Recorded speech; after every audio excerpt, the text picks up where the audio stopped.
What's up, YouTube? So in this video, I'm going to be talking about Patrick Surtain, cornerback out of Alabama. And before I get into him, I'm just going to go ahead and address this because people are going to say it. Yeah, his father played in the league too. I don't want to harp on that too much. He did play for the Miami Dolphins from, I think, 98 to 2004. He was a corner as well. Patrick Surtain Sr. This is Patrick Surtain Jr. His father also played for the Chiefs for a few years too. So, yeah, now to get into the guy I'm actually talking about. He's a really good corner. He's really, really good. He's 6'2" and about 205-ish. So he is a bigger corner for sure. He's very physical. He is very handsy at the line of scrimmage. He's great at pressing people. He's very, very willing to tackle. He can hit kind of hard for a corner at least. Overall, he's just a very physical corner. Very big-bodied corner that uses his size well. You see a lot of these longer corners that really don't use their size to their advantage, but he definitely does. He also is very good about getting his head around and not getting PI calls. You see pretty much every Sunday a corner and a receiver on some kind of deep route, whether it be a go route, whatever, and the corner kind of bats the ball down but doesn't get his head around and ends up getting a PI call. That's not going to happen too much with him. He's very good about getting his head around. He'll get you some picks that way. He'll bat some passes for you that way too.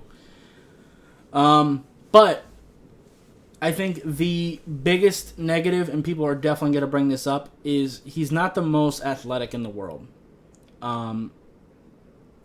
His speed could be a problem in the league, especially if he's against the wrong type of receiver. Personally, I wouldn't let it scare me away from drafting him or anything like that, because he's not slow. He's just a bigger corner, and he's not a freak of nature. He can definitely keep up with most receivers in the league. It's just people like the Tyreek Hills of the world that are really going to give him problems.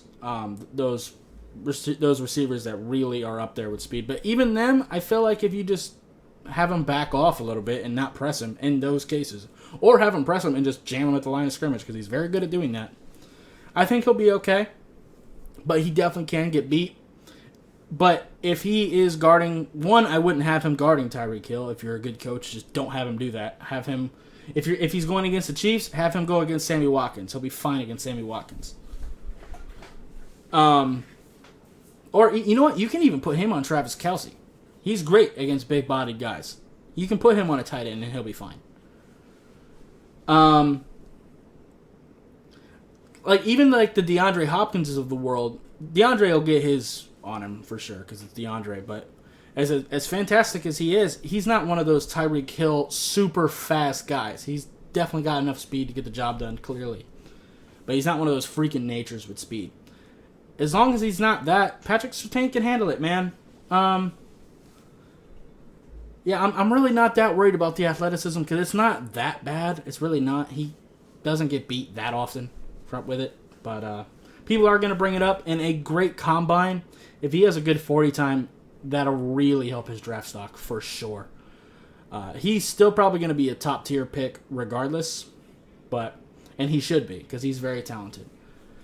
And as far as where I think he would be the best, and don't get it twisted, because when people hear this, they make it sound like I'm hating on him. It's not. He can play corner. He'd be fantastic there. But if you slide him into nickel, he would be a dominant nickel corner. He'd be so good there. He's closer into the box, so him being a willing, solid tackler, that's going to help there. It's going to help stop the run a little bit.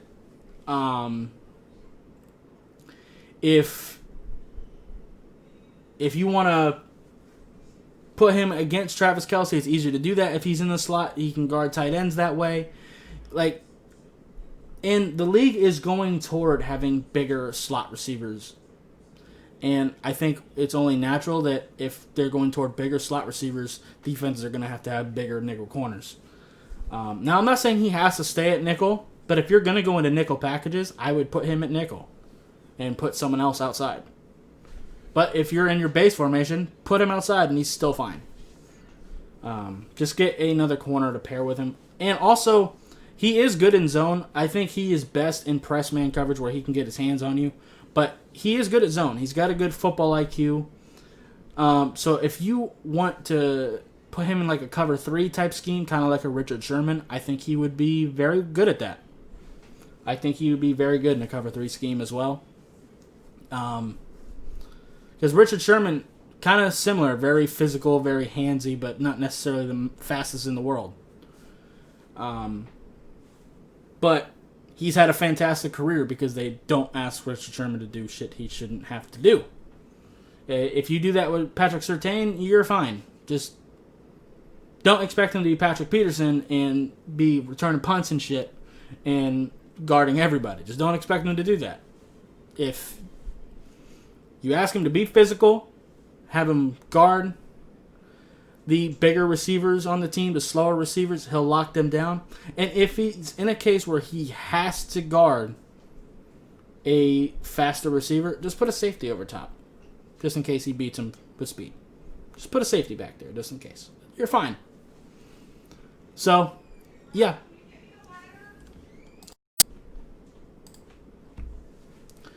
Sorry. But yeah, I feel like he can still be a great prospect for you. Just don't ask him to do what he shouldn't have to do. So, yeah. Anyway, that's going to be it for this video. If you liked it, I'd appreciate you hitting that like button. If you have any questions or comments, leave in the comments down below. Subscribe if you haven't already, and I'll see you next time. Bye, guys.